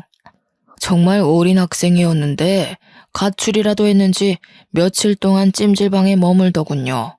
불량 청소년 같아 보이지는 않고 질에 찔렸는지 밤마다 남자 화장실에 숨어 있어서 더 눈길이 갔죠. 걱정되는 마음에 하루는 얘기 좀 해보려고 남자 화장실에 들어갔는데 숨이 막히는지 컥컥거리면서 창백하게 질려있더라고요. 아, 그 학생 머물 거면 당당히 좀 머물지. 그마저도 못하고 맨날 밤새 숨어 있어서 어찌나 마음이 짠하던지요. 이가 때마침 화장실에 안 찾아 들어갔으면 정말 큰일 날 뻔했어요. 그 학생이 컸으면 딱 지금 아가씨 같았겠네요. 어린 학생이 죽을 것 같아 일단 살리고 봤다고 그리 말씀하시며 웃으시는 아저씨와 아주머니의 모습을 보는데 예전에 죽을 내주시던 아주머니의 모습과 식혜를 건네주시던 아저씨의 모습과 겹쳐 보이며 확신이 딱 들더군요. 예상치도 못한 만남에 저는 너무나도 놀라 몇 초간 말을 못하다가 비명을 지르듯 소리치며 말했어요. 그 학생이 바로 저예요. 세상에, 말도 안 돼요. 저 진짜 진작에 찾아가 감사 인사를 꼭 드리고 싶었는데 찜질방이 없어져서 감사 인사를 드리고 싶어도 드릴 수가 없었어요. 그런데 이런 우연으로 만나게 되다니요. 세상에. 아니, 저만 신기한 건 아니죠? 진짜 너무너무 신기하지 않나요? 모든 게 우연으로 맞아떨어진 거잖아요. 아저씨가 제 목숨을 구해준 것부터 제가 아저씨를 구해주게 된 것까지요. 심지어 이렇게 만나게 된 것도 포함해서요. 흔치 않은 인연에 어안이 벙벙해지더라고요. 현실감이 없어도 너무 없게 느껴졌지만 이 기회가 아니면 영영 감사 인사를 할 기회가 없을 것 같아 재빠르게 말했어요. 그때 정말 감사했어요. 제가 그때 많이 힘들기도 했고 방황도 많이 했는데요. 목숨도 구해주시고 직접 죽도 만들어주셔서 그게 얼마나 큰 힘이 되고 감사하던지요. 평생 감사 인사를 못 전할 것 같아 늘 마음 한구석이 좋지 않았는데 이리 감사 인사를 전할 수 있어 너무나도 감사하네요.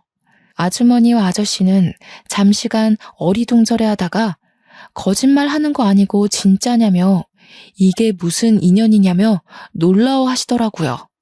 조용히 밥을 먹으며 듣기만 하던 남자도 감탄하시더니 한마디 하셨어요. 아니, 이런 인연이 있을 수 있다는 게 신기하네요. 이 정도 인연이면 세상에 이런 일이라도 출연해봐야 하는 거 아닙니까? 그날은 정말 서로 감사 인사만 100번 말하고 헤어졌던 것 같아요. 저는 그날 이후로 그간의 미련을 이제라도 푸는 심정으로 아주머니와 아저씨께 자주 연락드리고 찾아뵈었어요. 그 남자 역시도 오다 가다 자주 마주쳤죠. 제일 무서운 인연은 스며드는 인연이라고들 하잖아요. 저는 정말 그 남자에 대해서 아무 생각이 없었는데요. 자주 찾아뵙다 보니 자주 마주치게 되고 또 그러다 보니 가끔 생각이 나고 궁금하고 그렇게 감정이 진화하더라고요. 명절에 누구네 집을 방문해 본 적이 정말 까마득한데 아주머니와 아저씨가 혼자 지내는 저의 사정을 먼저 알아봐 주시고 설날에 집으로 오라고 초대해 주셨어요. 부모와 연 끊고서 살고 있던 저라 명절에 대한 추억이나 경험이 많이 없어서 괜스레 설레더라고요. 빈손으로 가기에는 민망할 듯 싶어 고향 근처 농협에서 한우를 사려고 했어요. 무슨 부위를 사들고 가야 하나 이리저리 둘러보며 고민하는데 누군가 말을 거는 거예요. 오늘도 집에 놀러 오시는 거예요? 명절 선물 사시려는 거면 고기보다는 해산물이 좋을 거예요. 부모님이 해산물 좋아하시거든요. 깜짝이야. 뭐예요? 왜 여기에 있어요? 아무튼 감사해요. 안 그래도 무얼 더 좋아하실지 고민이 됐었거든요. 그쪽은 뭘 더 좋아해요? 이왕 명절 선물 사는 김에 같이 사줄게요. 저야 뭐 다 잘 먹습니다. 마음만으로도 감사하네요. 자, 해산물 코너로 갑시다. 아무래도 전복이 좋을 거예요. 그 남자가 몸이 좋다는 건 이미 알고 있었거든요. 제 바로 앞에서 뒤돌아서 걷는데 그 사실이 갑자기 확 다가오더라고요. 심지어 해산물 코너에 가서 전복을 구경하는데 일하시는 직원분이 저와 그 남자를 엮으며 신혼이냐고 물어보는 거 아니겠어요? 그 남자가 딱히 아니라고는 말 안 하고 그저 웃으며 전복 뭐가 좋아요? 묻는데 기분이 굉장히 묘했어요. 아, 맞다. 이 사람도 남자기는 남자였지? 싶기도 하면서요. 직원분의 추천대로 전복 선물 세트를 사서 제가 들으려는데 그 남자가 저를 한번 쓱 보더니 선물 세트를 가져가서 들더라고요. 제가 또 그런 배려에 약한 거 어떻게 알고. 그때 그 남자의 행동 하나하나에 반응하는 저를 보자니 제대로 감겼구나 싶더라고요. 그렇게 마음을 깨달았어요. 설날 잘 보내고 서울 올라가면서 그 남자에게 연락하기 시작했죠. 그 남자도 알게 모르게 저한테 마음이 있었는지 연락이 끊기지 않게 이어가더군요. 제가 경찰 제복 입은 모습 한번 보고 싶다니까 그날 퇴근길에는 제복 입은 상태로 오기도 하고요. 그렇게 눈 맞아서 1년의 짧은 연애 끝에 저는 결혼까지 결심하게 되었어요. 네, 맞아요. 지금의 남편이랍니다. 근데요, 솔직히 남편에게는 첫 결혼이지만 저한테는 재혼이잖아요. 아무래도 이혼의 경험이 있으니까 재혼은 시작부터 망설여지게 되더라고요. 그런 제가 답답했는지 남편은 뭐가 걱정이냐면서 대놓고 물었고 저는 대답했죠. 당신도 알겠지만 나 이미 결혼도 해봤고 이혼까지 했잖아. 당신이랑 결혼하게 되면 아주머니도 아저씨도 내 시부모님이 되는 건데 지금처럼 편하게 못 지낼까봐 무섭고 그래. 당신은 처음인데 나만 재혼이니까 미안하기도 하고. 그런 거라면 정말 걱정하지 마. 우리 부모님 성격 몰라서 그래? 당신이 나랑 결혼한다고 해서 시부모 유세 떨고 그럴 사람들 아니라는 거 알잖아. 난 당신과 사랑하는 가정을 이루고 싶은 거야. 처음이든 재혼이든 관심 없어. 재혼에 회의적이었지만 저의 가정을 이루고 싶다는 욕심은 있었거든요. 남편은 바로 그 점을 기가 막히게 꼬집으면서 설득하더라고요. 마침내 제가 결혼하자며 고개를 끄덕인 날 남편은 쐐기를 박으려는지 바로 부모님께 결혼하기로 했다고 고하더군요. 저는 그 옆에서 긴장이 돼 손끝을 만지작거리고 있었는데 어머님이 한박 웃음을 지으시며 말씀하셨어요. 아이고, 올해도 걸렸다, 올해도 걸렸어. 얼마나 기다렸는지 아니? 우리 남편 차가운 길바닥에 외롭게 죽을 뻔했는데 그거 발견하고 구해준 넌 우리 집안의 귀인이야. 어디서 이렇게 착하고 선한 아이가 굴러왔는지 우리 모자란 아들과 결혼까지 해준다니 난 더없이 행복하구나. 어머님과 아버님은 혼수랑 집도 전혀 걱정하지 말라고 큰 소리 떵떵 치시더라고요. 우리 집에 귀인이 들어오는데 그것 하나 못 해주겠냐면서요. 사공의 목표가 하나고 모두가 열정적이니 배는 순항하더니 그 자리에서 결혼식 날짜까지 바로 정했답니다. 다만 결혼식 날짜가 다가올수록 이혼한 제 친정 부모가 마음에 걸리기 시작했어요. 결혼식 혼주석에 불러야 하는 건지 고민이 돼서 예비 시부모님께 먼저 상의하니까 제 마음 편할 대로 결정하라 하시며 한마디 하셨어요. 내가 이 결혼에 원하는 건 딱 하나야. 바로 네가 우리 집에 시집 와서 행복해지는 것이란다. 예비 며느리로 무언가 하려고 노력하지 않아도 돼. 넌 이미 우리 가족의 은인이잖니. 너의 부모님도 그래. 모든 건 너의 마음이 향하는 대로 하렴. 대신 네가 결혼식을 올리며 행복해지는 방향이었으면 좋겠다. 저는 솔직히 부모 같지도 않은 인간들에게 저의 근황조차 알리고 싶지 않아서 결혼식 초대조차 원하지 않는다고 사실상 이미 연을 끊어버린 관계라고 설명했습니다. 예비 시부모님은 제가 고민한 것이 허무하리만치 쉽게 수긍하며 이해해 주시더라고요. 제 결혼식 혼주석에는 남편의 고모랑 고모부가 감사하게도 앉아주셨어요. 저는 이렇게 시부모님의 사랑을 듬뿍 받으며 결혼식을 올렸고 신혼집도 시댁과 걸어서 10분도 안 걸리는 집으로 구했어요. 신혼집으로 이사 오며 이직도 같이 알아보다가 좋은 기회를 잡게 되었어요.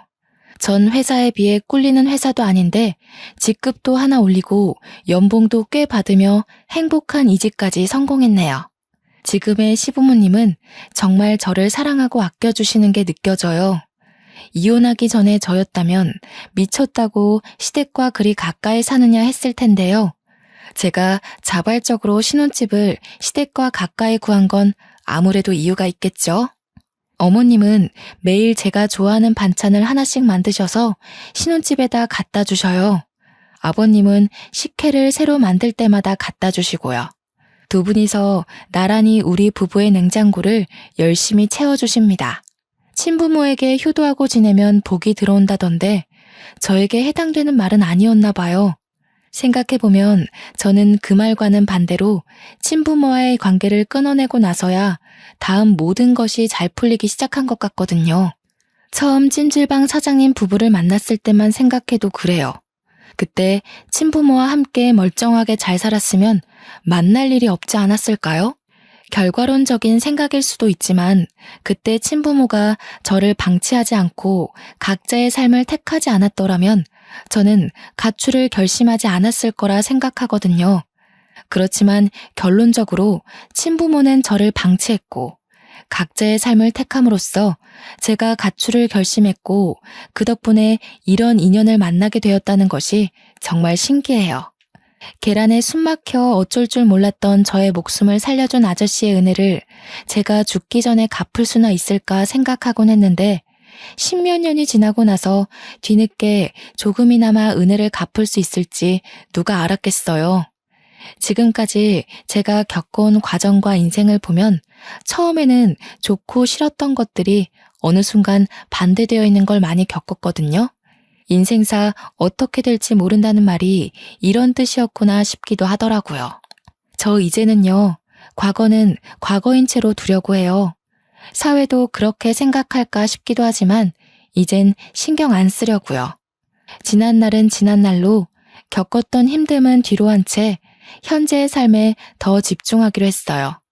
앞으로 남편과 걸어갈 길이 멀다는 걸 이제는 알게 되었거든요. 저를 사랑해주는 남편에게 감사하고 아껴주는 시부모님께도 감사하고 힘들어도 꿋꿋이 잘 살아온 저 자신에게도 고맙다는 말을 하고 싶네요. 지금까지 저의 긴 인생 이야기 들어주셔서 감사합니다. 여러분, 늘 행복하세요.